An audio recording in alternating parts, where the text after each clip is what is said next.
Today's topic is separation technique continuation with electrophoresis. Okay, so today's separation technique that we are dealing is electrophoresis. In the last videos that I have done, I've completed centrifugation, chromatography, and also I've completed electrophoresis. Today I will be doing electrophoresis. So fractionation I've completed. Today, electrophoresis meaning it's again a separation technique, but what is the slight difference in it is the electrophoresis is an electrokinetic process which separates charged particles in a fluid using a field of electric charges. So here basically we are going to utilize the electricity or electric charged particles to separate out the molecules. Okay, so this is the most often used technique. So the separation of the protein molecules or the DNA and it can be achieved through these several different procedures depending in some ways, but all need is just a source of the electric charge, a support medium and a buffer solution. So only three things mainly that we required is the electric charge, support medium and the buffer solution. So electrophoresis is used in laboratories for the separation of molecules based on size, density, purity, etc. So these three are the main components that we are going to look into to separate out the molecules: the size, density and the purity. The greater the charge of the molecule, the greater the force applied by the electrical field, and therefore the further through the support medium the molecules will move relatively to its masses. So depending on the mass, how fast the movement is, we can actually observe it under the um, medium. In the medium we can actually see how fast the separations is happening. Depending on their masses also, they move faster. Smaller masses they move faster, the larger the mass they move slower. Okay, so types of electrophoresis: paper electrophoresis, gel electrophoresis, thin layer electrophoresis, cellulose acetate electrophoresis, capillary electrophoresis, isotachophoresis, isoelectric focusing electrophoresis, immunoelectrophoresis. So there are many electrophoresis that are advanced in nature. We call it as a zone electrophoresis or a boundary electrophoresis. So depending on their utilization, they have named after them. Okay, so here are the list of the electrophoresis, but among them only few of them we are going to discuss today, which are very much utilized and very often and very commonly utilized electrophoresis techniques. Okay,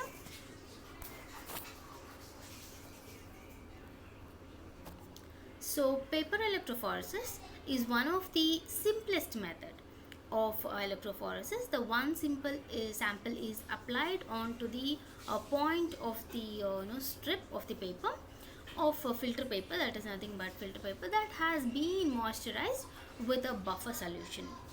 Each end of the strip is then dipped into a separate tanks containing the buffer solution and different electrodes. Okay, so what is how exactly it looks? It looks like this. See, this is the paper that what we were discussing right now, that filter paper, and applying the solutions on it. It has been applied on it and dipping the ends into two buffer solutions, that is the electrolyte, nothing but.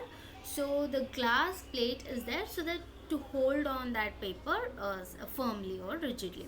Okay, so the paper filter paper is there, and then pencil lines also you can see that they've marked for their verifications.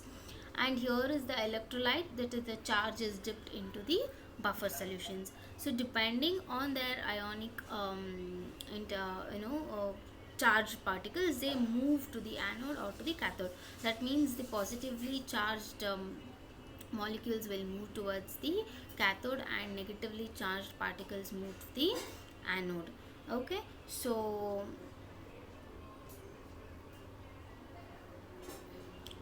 So applications. So what and all are the applications that is going to be done on this particular process is routine laboratory use. That means usually very commonly it is being used. The bromophenol blue may be elected or eluted, that means separated from serial segments of paper with sodium hydroxide and measured in the spectrophotometer. Paper electrophoresis has numerous research applications. Specific serum compounds such as antibodies have been separated and categorized by this technique. So next is the agarose gel electrophoresis. Most of you all heard about it, gel electrophoresis. Gel electrophoresis. I think this has been read from your lower classes also. In 9th and 10th also, DNA fingerprinting. Do you remember? Yes. So this is a technique wherein the DNA can be analyzed. Okay, the gel electrophoresis. Now you got an. I think you remembered it. So agarose is a polysaccharide that forms pores with sizes ranging from 100 to 300 nanometers in diameter.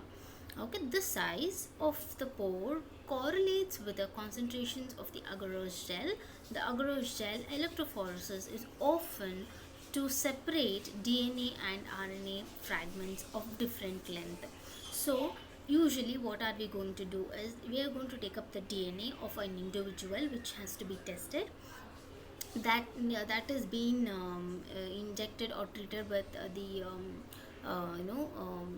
polysaccharide enzymes that has to cut down the the molecules in a bits and pieces.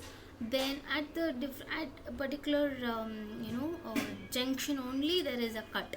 Okay, it's a fixed cut. The sections is going to happen. So the same the same mixture is being taken for the two individuals, thereby the molecule are separated based on their molecular weight. So the sizes will be same, the cut mixture will be there, the DNA mixture. I'll show you the picture of it. So see here, the sample what we take is what I was speaking about, the DNA. Okay, the DNA is being taken up, and it will be poured or dipped drop by drop. It will be placed into the gel, agarose gel. Okay, the well we call it as. The wells are placed at the tip here. Okay, so those wells are being filled with the sample. Okay, and then the cathode and anode connections are given, that is a power supply is given. Then after some time, if you see, the DNA, the high molecular weight species are going to be nearer to the well. That means they cannot move faster. The rest smaller pieces are going to move. The lower molecular weight analytes are moving towards the anode. So the anode is a positively charged electrode, wherein the negatively charged elements are moving towards it. Now you can say that why not the molecules are moving towards cathode, where the well is only near the cathode. See, our DNA is negatively charged material. Okay, so negatively charged material is placed near the cathode so that it moves towards the anode. Okay, so there is no two molecules here which wherein some molecules are going towards cathode and some molecules are going towards anode, because it's a complete DNA which is negatively charged material. Okay, so thereby whatever the cut pieces are there of the DNA, the fragments of the DNA has to move towards the anode. Okay, the smaller fragments of the DNA moves faster, whereas the larger segments of the DNA is moves slower. Okay, so here comes the separation of that particular fragments depending on their molecular weight. Okay, that has a very vast applications that all of you know. DNA gel electrophoresis is being utilized for many other purposes, whereas in cases of crime where the individual has to be tested whether that person is only of that he is only the crime person or not. And parental disputes also is being cleared by this particular techniques. So, okay, so next is the polyacrylamide gel electrophoresis, that is PAGE. The same technique almost, but the direction of the flow of the fragments is little different. There are two types of polyacrylamide gel, namely the dissociating and non-dissociating gels. A non-dissociating gel separates the proteins in their native form to consume the protein structures, to conserve the protein structures, functions and activity. Okay, so it is useful when the proteins of interest is wanted at the end of the procedure for subsequent experiment. So for a particular experiment, if we require a particular protein, then non-dissociating gel is going to be utilized, so that the protein is going to conserve the protein structures, also its functions and activities. Okay, so the a dissociating gel denatures the protein into its constituent polypeptides to determine the polypeptide composition and the of the sample. So here are the two different kinds of the gels that you are going to use: non-dissociating and dissociating. Okay, so depending on the utilization, they are going to take up the dissociation gel or non-dissociation gel. This is the apparatus of the PAGE that what we have here. These are the wells that we had seen in the previous picture, which was lying down. Now the instrument is lying upwards like this. Okay, it is standing vertically. So the sample loading is happening in these wells near the cathode, and anode is placed. Anode is of course at the opposite end. Okay, so the direction of the migration is going to happen from the top to the bottom. So see here, the protein mixture is being that is a sample that what we take, and we are going to load it into the well. So once you load it into the well, what is going to happen? The porous gel material is going to allow the protein molecules to move from the cathode to the anode. Okay, so this is the path that it is going to take up, because wherever the space is near the gel, it is going to just perforate into it. Okay, so see, the larger molecules are just stuck in between there and here. Here are the little more smaller comparatively to the yellow color molecules. See, these are the smaller molecules which have come faster than that of the other two molecules. So thereby we have got separation, or the separated molecules in the end of the page. Okay.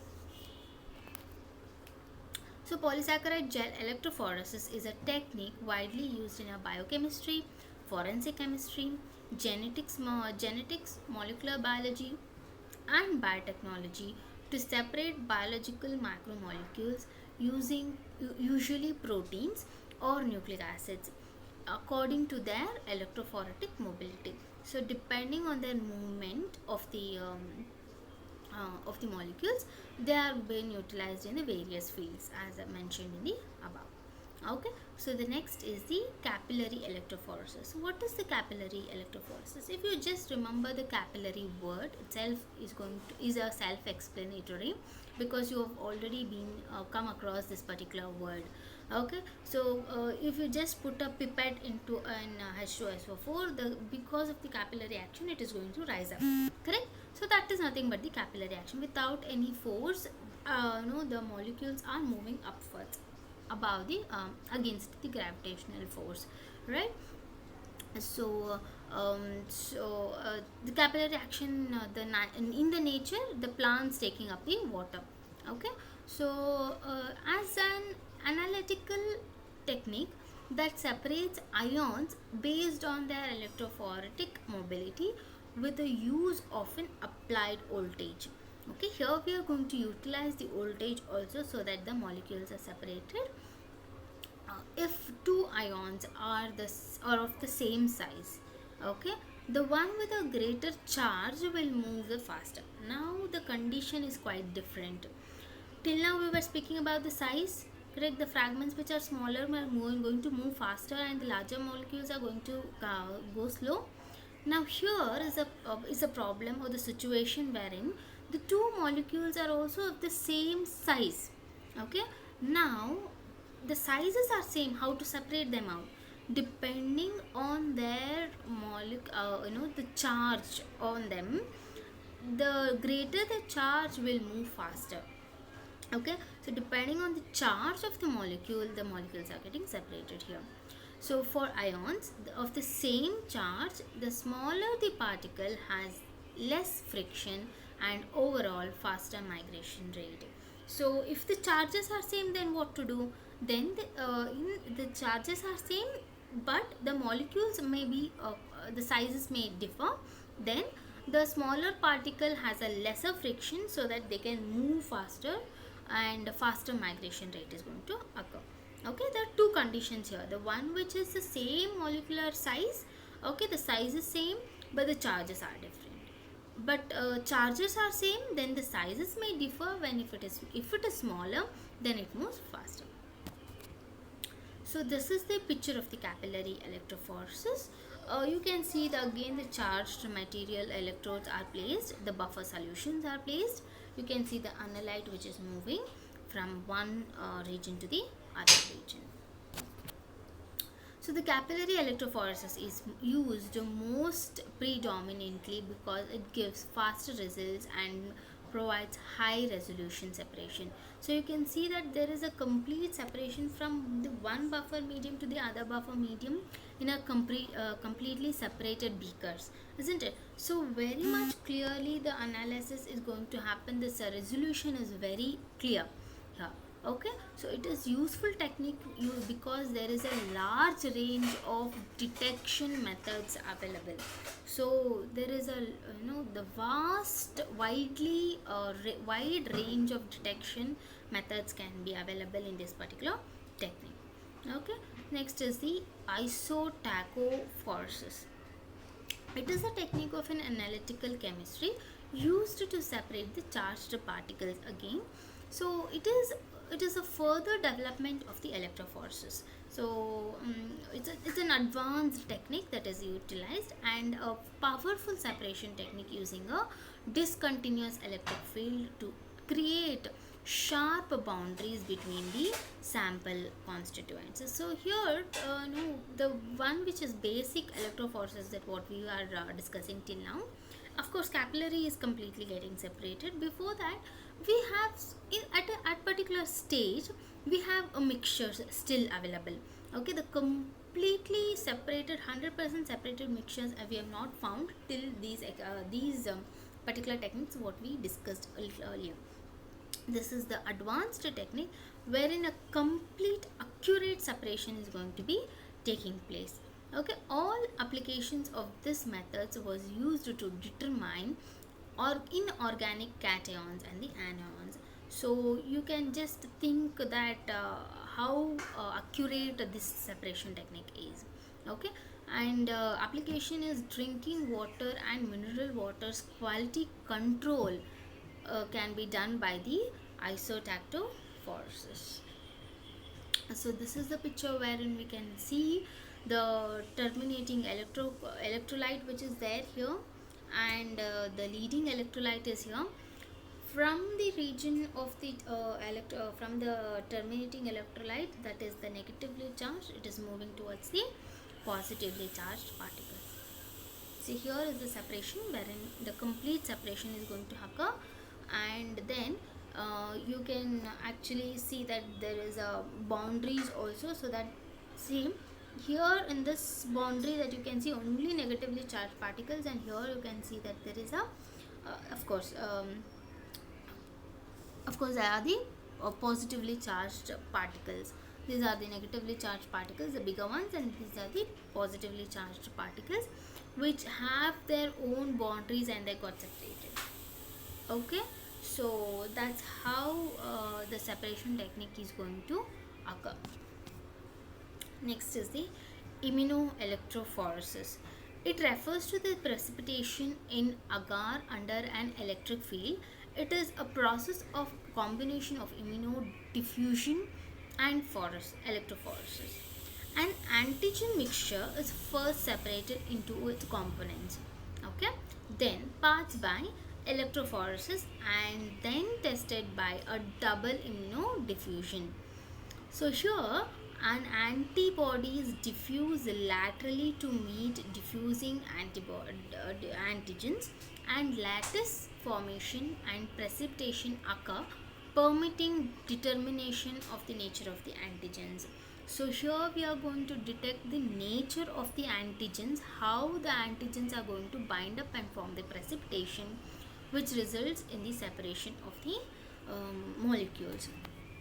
So this is the instrument which shows how the immunoelectrophoresis looks. This is the first gel electrophoresis, the same technique wherein the molecules are getting separated. After which it is going to be then it is tested by a double immunodiffusion.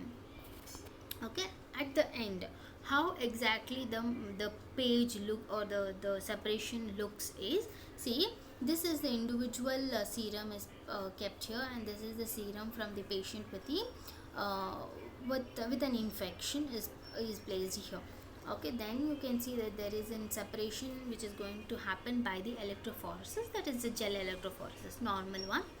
After which there is an rabbit anti-human serum is added to the central trough and diffuses into the plate, forming precipitation lines. Okay, so there is you can see that there is a precipitation occurring, there is a mixing up of the molecules, thereby you can see that there is an immunoglobulins being formed at the end. Okay, after combining with the other antibodies, you can see that antigens are formed there. Okay, so thereby you can find out the nature of the antigens at the end.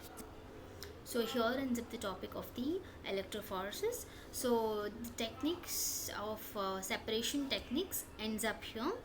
The rest of the videos are links will be put in the description, you can have a view on that also. Okay, so here ends up the separation techniques. All four techniques have dealt with the types and its applications. Okay, if you have liked the video, if you have liked and understood the video, then like the video and subscribe for it. Okay, see you soon, thank you.